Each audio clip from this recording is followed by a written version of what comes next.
نبوي سیرات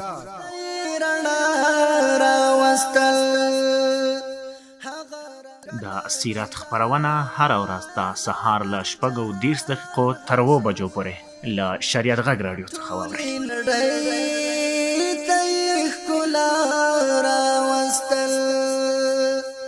بسم الله الرحمن الرحیم. د شریعت غږ راډیو محترم اوریدونکو او د نبوي سیرت د خپرونې عزتمنو مینوالو، السلام علیکم ورحمت الله وبرکاته. خوښ او خوشحاله یم چې دا د حضرت محمد مصطفی صلی الله علیه و آله وسلم د مبارک سیرت د خپرونې په وړاندې کولو سره ستاسې په درانه چوپړ کې یم. لوی خدای جل جلاله دې وکړي چې د ژوند او دین په ټولو چارو کې بریالي اوسئ او همداراز خپرونه په غور سره تر پای پورې واورئ. دا د خپرونه پیلوو.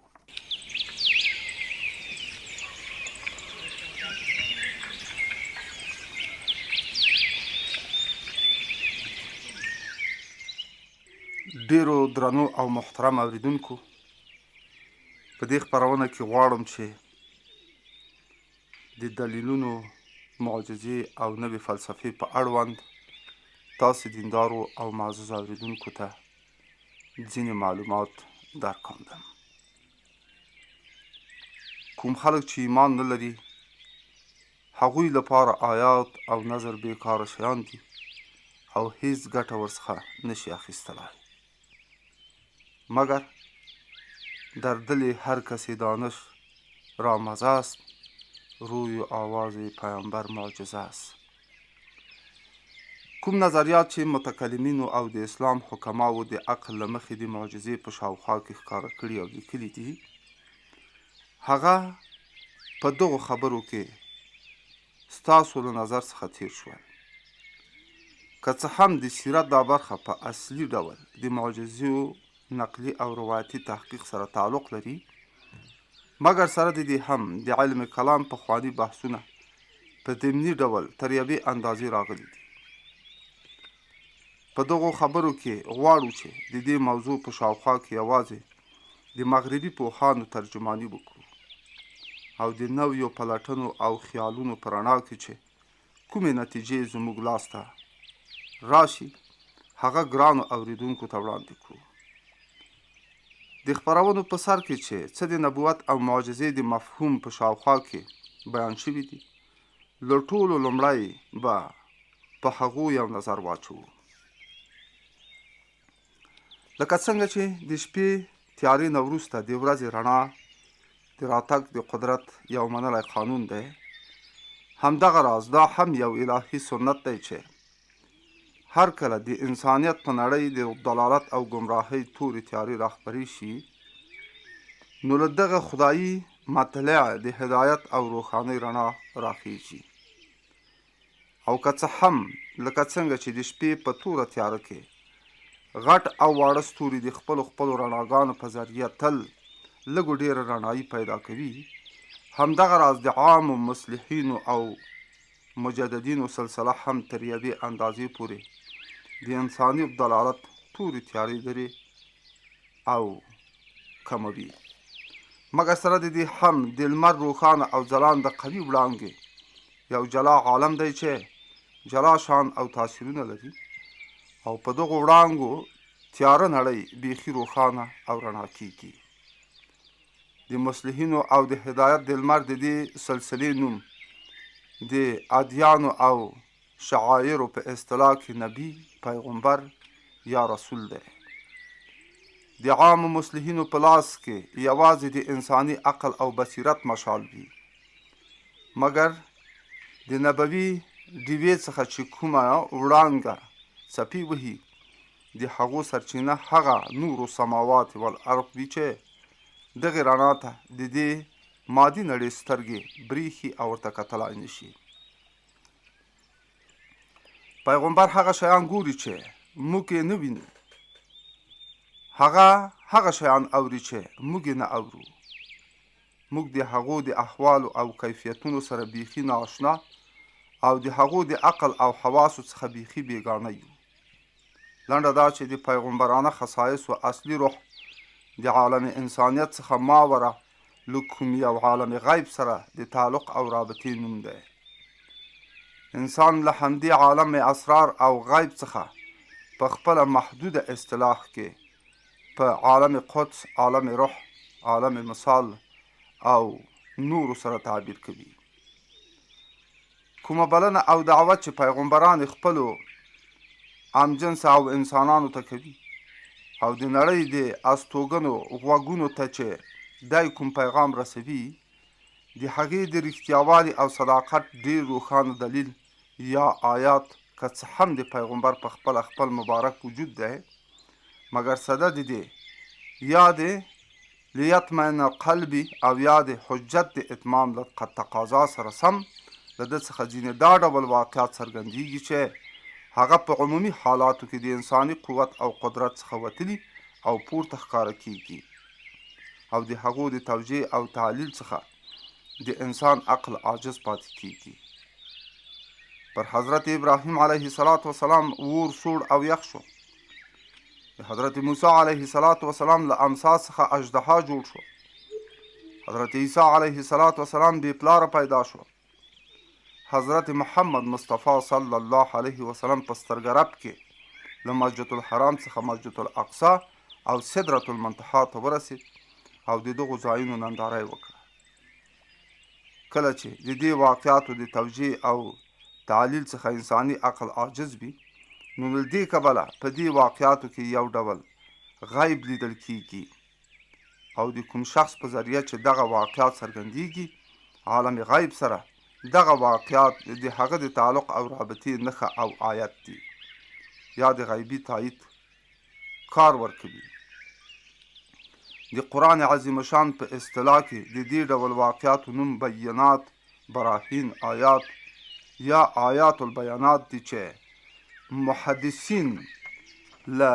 هغو څخه د نبوت په دلایلو تعبیر کوي او د حکماو او متکلمینو په اصطلاح کې همدغه شیانو ته معجزات ویل کیږي. د معجزو د نوعیت په لحاظ له ټولو لومړی دا سوال پیدا کیږي چې آیا د دې شیانو وقوع امکان لري او که نه؟ قدماو یعنې پخوانیو چې کوم کوښښونه د پلټنو، عللو او نورو په ذریعه د معجزو لپاره کړي دي، حقیقت دا دی چې د هغو مدعا یوازې د امکان ثابتول دي، مګر د حکمت او فلسفې په دې نوي دور کې امکان سره یو بل ډیر مهم شی هم ملګری شوی ده چې هغه د شهادت بحث دی. له تش امکان څخه خو به شاید نن کوم یو حکیم او یا فلسفي انکار ولري. البته دا امکان دومره بعید الوقوع او له عقل نه لرې معلومیږي چې د وقوع د یقین لپاره یې د عامو تاریخي واقعاتو د شهادت درجه هم کافي نشي ګڼل کېدای. مګر له دې کبله چې د امکان او شهادت د دواړو د بحث اصلي مرجع دا وي چې معجزانه واقعات د یقین او ادعان وړ دي او که نه، له دې کبله تر امکان او شهادت دواړو ډیر مهم سوال په خپله د یقین د ماهیت او د یقین د اسبابو سوال دی. دا د ډیرې حیرانتیا او تعجب ځای دی چې د معجزاتو د بحث په ضمن کې له مقدمینو او متأخرینو څخه تر کومې اندازې چې موږ ته معلومه ده دې خواته د هیچا فکر هم نه دی تللی.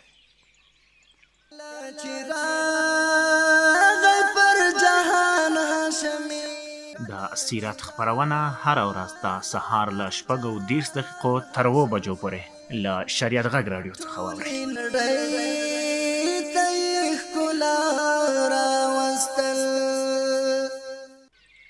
په دغو مخکې خبرو کې نه یوازې د دې مهم سوال مستقل ځواب ورکړل شوی، بلکې په حقیقت کې همدا ځواب د معجزې په خصوص کې د ټولو مباحثو مقطع او خاتمه ده. په هر کیفیت د دې خاکې او نقشې په اساس به د مباحثو ترتیب دا وي: د معجزو امکان، د معجزو شهادت، د معجزو استبعاد، د معجزو یقین، د معجزو غایه او مقصد. که څه هم په اروپا کې په معجزو باندې ډیر مستقل کتابونه تصنیف او لیکل شوي دي، مګر رښتیا خبره دا ده چې په دې بحث چې هیوم یو څو پاڼې لیکلي وې، هغه په ټولو تومارونو درندې دي او له فلسفانه لحاظه په دې موضوع باندې دا له ټولو لومړی تصنیف و.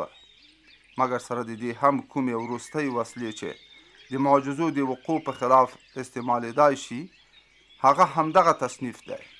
همدا سبب دی چې که څه هم په دغو پاڼو څه کم 200 کاله تیر شوي دي، مګر نن هم د موافقو او مخالفو دواړو ډلو قلمونه د دغه کتاب د تورو پر روښانه کولو او یا ورانولو بخت او مصروف دي. د هیوم د استدلال لنډ مطلب دا دی چې د انسان د علم او یقین بنسټ په تجربه باندې ولاړ دی. لکه څنګه چې انسان د خپلو تجربو په اساس په دې پوهیږي چې اور لرګي سيزي او اور په اوبو باندې مړ کیږي، همدغه راز د همدې تجربې په اساس انسان په دې خبره هم یقین لري چې ترڅو د درواغو ویلو لپاره کوم خاص محرک او ضرورت پیدا نشي، نو تر هغې خلک په عمومي ډول رښتیا وایي. یعنی د کوم یو شي چې انسان روایت او یا د هغه تصدیق کوي، هغه په عمومي ډول د تحقیق او څېړنې وروسته صحیح ثابتېږي. بل دا چې د کوم یو کار په خصوص کې چې د تیرو تجربو شهادت قوي او یا ضعیف وي، له همدې نسبت څخه زموږ په زړه کې د یقین شک او یا انکاري کیفیت پیدا کیږي او باید پیدا شي. تاسو فرض وکړئ چې ستاسو په کوڅه او یا مالت کې یو 80 کلن او یا کلن سپینګیری فقیر اوسیږي او ډیر عمر تاسو په دغه حالت کې لیدلی وي چې زاړه کالي اغوستي دي، وچ کلک په ډیر بد حال ستاسو په کوڅو او کورونو کې خیر غواړي او ستاسو په سړو تودو او سپورو ډوډیو ژوند کوي. تاسې تر پرونۍ ورځې پورې دغه فقیر په همدغه حالت کې لیدلی و، مګر نن ستاسې یو ګاونډی راغی او تاسې ته خبر درکړ چې هغه خوارکی فقیر بېګا مړ شوی ده. تاسو ته د دې خبرې په منلو او باور کولو کې کوم تردد او شک نه پیښیږي. مګر که ستاسو همدغه ګاونډی راشي او تاسې ته دا ووایي چې ما هغه فلانی فقیر په ډیرو ښو او قیمتي کالیو کې په ډیر اعلی موټر کې سپور ولید چې یو ډیر لوی دوکان ته ورغی او ډیرې قیمتي شیان یې واخیستل، د دې خبرې په اورېدو به تاسو ډیر تعجب وکړئ. او که تاسې د دغه ګاونډي په صداقت پوره اعتبار نه لرئ او یا نور ډیر د اعتبار وړ خلک د دغه خبرې تصدیق ونه کړي، نو د دغه خبرې په منلو کې به تاسې د ډیر شک او تردد سره مخامخ یاست او منل به یې تاسو ته ډیر ګران ښکاره کیږي. د دې خبرې دریم صورت تاسې دا فرض کړئ چې همدغه ګاونډی دا وویل چې ما نن هغه زوړ بربنډ لغړ وچ کلک فقیر ولیده چې یو 20 یا 25 کلن ښکلی ځوان ورڅخه جوړ شوی ده. نو په دې صورت کې به یا تاسې دغه خپل ګاونډی سخت درواغجن وګڼئ یا به دا خیال وکړئ چې دی تېروتلی ده. مګر د دې خبرې د رښتیاوالي ګمان به ستاسو په زړونو کې قطعا پیدا نشي. دا ولې؟ یوازې له دې کبله چې د انسان په تیرو تجربو کې دا ډول مثال بیخي نه دی تیر شوی او له همدې کبله دغه کار د فطرت نه مخالف او یا له عادت نه وتلی خارق العادت کار ګڼل کیدی شي. د دې ډول کار له منلو څخه ډیره اسانه او عقل ته نږدې خبره دا ده چې داسې ووایئ چې د دې واقعې په بیان کې یا راوي تېروتلی ده او یا ډیر درواغجن دی او قصدا درواغ وایي، ځکه چې که د یو ډیر رښتینی شخص دروغ ویل او یا د یو ډیر پوه او هوښیار شخص تېروتل که څه هم په خپل ځای او په خپله یو نااشنا او نادر کار دی، مګر عدیم الوقوع او ناممکن کار نه دی او د خارق عادت په مقابل کې د دې ډول کار واقع کېدل ډیر زیات ممکن او د منلو وړ دي. بله خبره دا ده چې معجزه د همدې ډول عدیم الوقوع یا د فطرت د قانون څخه د وتلي او پورته کار څخه عبارت دی. او که داسې نه وي نو هغې ته معجزه نشو ویلی. نو له دې کبله که معجزه یوازې د نادر الوقوع شي نوم شي، لکه د یو ډیر سخت مسلول او مدقق رنځور جوړېدل، یا د یو مفلس په یوه شپه کې بډای او دولتمند کېدل. او دا ډول واقعات دي چې د دې ډول واقعاتو د توجیه لپاره په عمومي انساني ژوند کې ځینې تجربې او مثالونه موندل کېږي. د مثال په ډول دا خبره امکان لري چې د یو مفلس په کور کې کومه خښه او پټه خزانه برسیره شي، او د دې په خلاف د معجزې د حقیقت یوازې دا دی چې د هغې تعلیل او توجیه د عامو تجربو د چوکاټ او حد څخه پورته او د باندې وي. د دې کبله معجزه ګویا په خپل ذات کې په خپل تردید دی. باید دا استدلال په خپله د هیوم په خپلو الفاظو کې هم واوریدل شي. معجزه د فطرت د قوانینو د خارق نوم دی، او کله چې دا قوانین په ټینګو او کلکو تجربو بنا او ولاړ دي، له دې کبله معجزه په خپله د خپل ځان په خلاف دومره قوي ثبوت دی چې دومره قوي بلې تجربې ثبوت تصور هم نشي کېدلی. څه سبب دی چې موږ په دې خبره پوره باور او یقین لرو چې ټول انسانان فانی دي او سرب یوازې په هوا کې ځوړه نشي پاتې کېدلی، لرګي سیزي او اور په اوبو مړ کېږي. د دې باور او یقین یوازینی سبب دا دی چې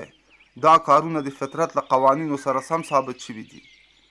او اوس د دې ماتول بې له دې چې د فطرت قوانین مات کړای شي،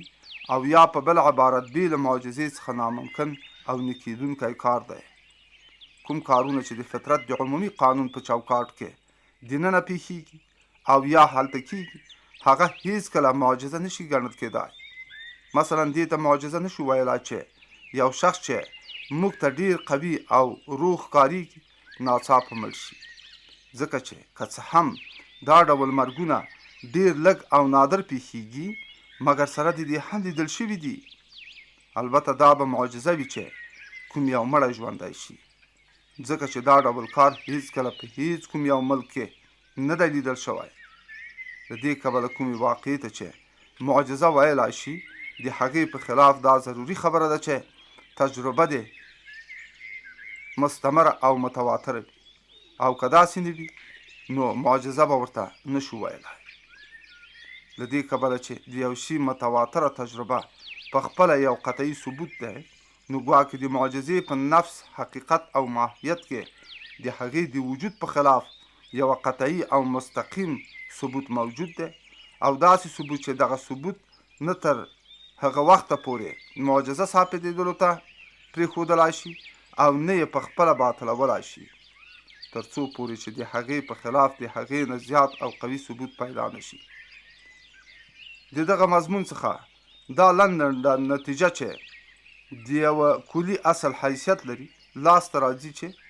تر هغه وخته پورې هیڅ قسم تصدیق او شهادت د معجزې د اثبات لپاره نشي کافي کېدلی، تر څو چې دغه شهادت او تصدیق داسې نه وي چې د هغو د تکذیب په خپله له هغې معجزې څخه چې په دوی باندې ثابتېږي زیاته معجزه وي. او په دې صورت کې به هم د دغو دلیلونو په منځ کې سره تصادم هم. هر یو دلیل چې څومره قوي او مضبوط وي، په همغه اندازه به ډیر او پوره یقین پکې پیدا شي. فرضاً که یو شخص راشي او ما ته دا ووایي چې ما یو مړی ولیده چې ژوندی شو، نو زه به د ده د دې خبرې په اورېدو په دې فکر کې ډوب شم چې آیا دا شخص غواړي چې ما تیر باسي او که دی په خپله تیر وتلی، او یا غالب ګمان دا دی چې دا سړی چې څه وایي هغه به صحیح او رښتیا وي. زه دا دواړه معجزې سره پرتله کوم، او چې د کومې ټول راته دروغ ښکاره شي د هغې په خوا فیصله کوم، او تل د هغه احتمال رد کولو ته اړ کېږم چې په هغې کې راته معجزه والی ډېر ښکاره کېږي. البته که د روایت تکذیب د روایت د واقعې څخه ډېره او زیاته معجزه وي، نو په دې صورت کې به زه بېشکه په روایت باندې یقین کولو ته اړ او مجبور شم، مګر بې له دې بیخي امکان نه لري. لنډه دا چې که موږ د هیوم او د هغه د تعریف له مخې چې د معجزې تعریف کړی ده، د خپل عقل د تلې په یوې چاپړۍ یعنې پله کې د کوم یو خارق العادت پیښې شهادت او روایت کېږدو، او په بله چاپړۍ کې د هغې په خلاف د نړۍ د زرګونو لکونو کلونو مستعمرې او متواترې تجربې کېږدو، نو دا ښکاره خبره ده چې که څه هم دا شهادت که هر څومره قوي او معتبر وي، سره د دې هم په هیڅ صورت او هیڅ حالت کې د دې متواترې تجربې انډول نشي کېدلی. د دې کبله د انساني شهادت هیڅ کوم یو کمیت او کیفیت هم د معجزې د یقین او ثبات لپاره نشي کافي کېدلی. د حضرت موسی علیه السلام یوه معجزه دا ده چې هغه د خپل سر د دښمن او غټ فرعون په کور کې وروزل شو. تر هیوم د معجزې لوی دښمن او منکر بل څوک دی، مګر که د ده دغه انکار ته د پوره فلسفي په رڼا کې وګورو، نو د څرګند به شي چې د معجزې د منلو په لیار کې چې عقل ته د خودفریبۍ د طلسم کوم ډیر لوی حایل پروت و، هغه طلسم یوازې په خپله هیوم مات کړ او همیشه یې برباد کړی ده. د دې طلسم د ماتېدو نه وروسته له دې لارې څخه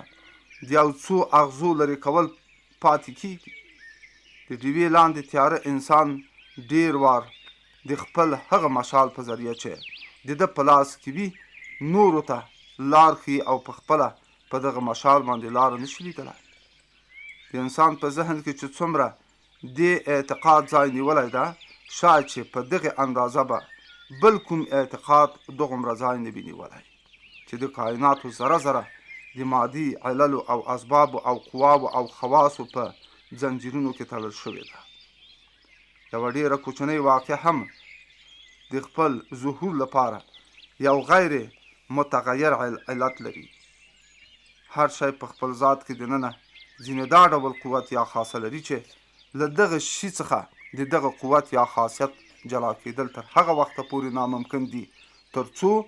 دای په خپله د خپل ذات او حقیقت څخه جلا او منفک نشي. دا خبره امکان نه لري چې زموږ قلم د په خپله د میز له یوې خوا څخه بلې خوا ته تللی وي، بېلې دي چې